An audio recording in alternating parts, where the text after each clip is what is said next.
06 to 08 and is a four-time presenter at South by Southwest. Randall has garnered national recognition for his work with the NYU Law School State of Play Conference, the E-Philanthropy Foundation, and the National Human Services Assembly. Randall is the co-author of The Future of Nonprofits, and I think you got that book when you registered. And his passion is turning nonprofit organizations into efficient innovation machines. He believes that capitalizing on internal innovation, especially entrepreneurial employees, will take the organization to the next level. Please help me welcome Randall Moss.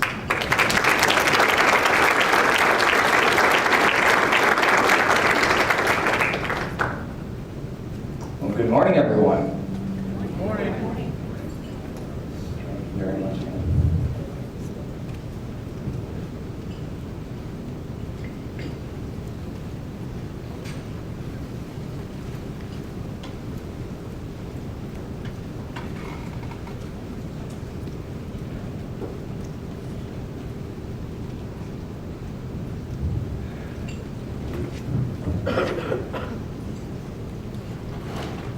Actually, Lori, could you unlock this?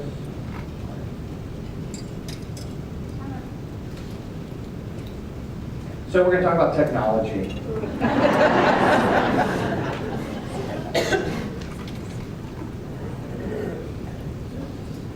While Lori's coming up, I do want to thank her and the entire staff. I want to thank Darren for being such a wonderful coordinator, Lori for being such a fantastic and wonderful host.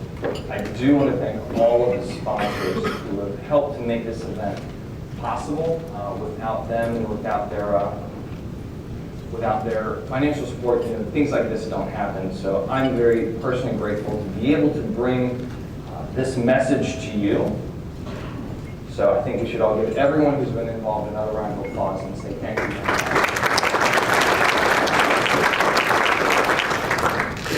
So the presentation I'm going to give today is based primarily, for the most part, on the book, The Future of Nonprofits, Innovate and Thrive in the Digital Age.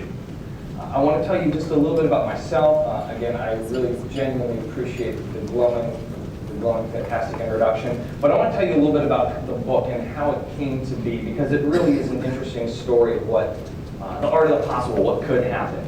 David J. Neff, my co-author, very good friend, and also a very good friend of Amy Sample Ward's, he and I worked together at the American Cancer Society. In that capacity, I was the director of the Futuring and Innovation Center, and David was a multi-time grant recipient. And it's important, just kind of tuck that in the back of your head, because we're going to talk about that in a few minutes when we get into it.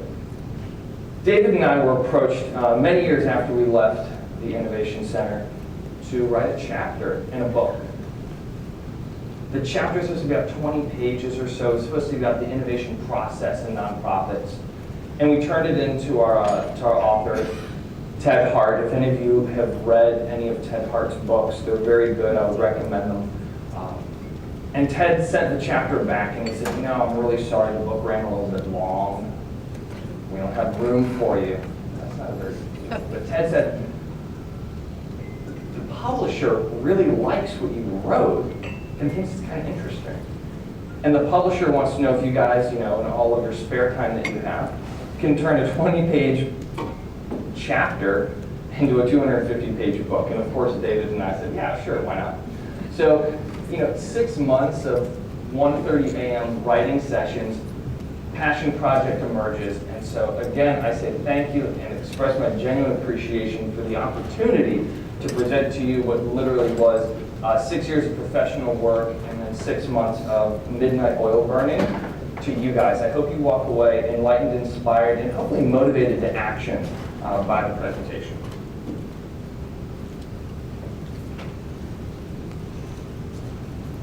Innovate and thrive, or stagnate and die. The truth about innovation in your organization. So the presentation I'm about to give is really truly about helping you learn and understand why innovation is a business imperative for your organization, help you get comfortable with what innovation is, help you understand the cultural changes you are going to have to make to become an engine of innovation. Talk a little bit about a couple of companies and organizations that have done this before, and then really reassure you and give you the actual actionable steps. The nice thing is, guys, all of this is in the book. So my hope, my aspiration is that at the end of this, you're excited, you're interested, and you're actually going to take this home and open it up and read it, and not just put it on your shelf or possibly on the coffee table. All right, so please make me the promise if you walk away inspired or at all interested that you're going to crack this open and finish it. And then at the end, when you finish it, you'll ask me questions, you'll tweet at me, you'll send me emails, you'll try and engage me a little bit more. I think that my work doesn't stop here today, and it doesn't stop when you finish the book. It finishes when you all really have truly created an engine of innovation within your organization. So please let the work continue. And I'm here to support and to help. I'm local. Just call me. Innovation.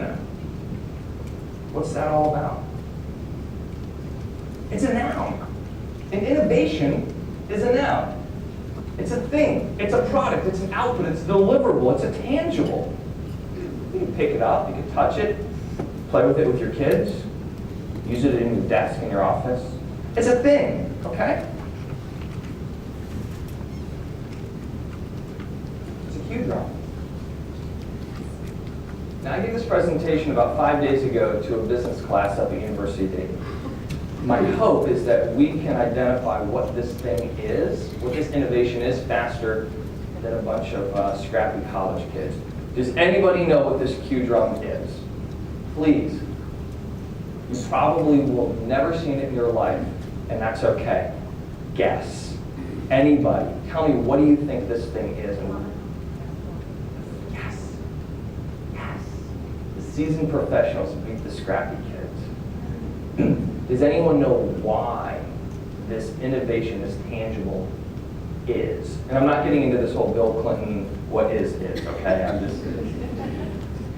Do you know why? Why does this exist? What is this innovation solving? Because an innovation, the tangible, has to solve. It has to solve a problem. What is this solving?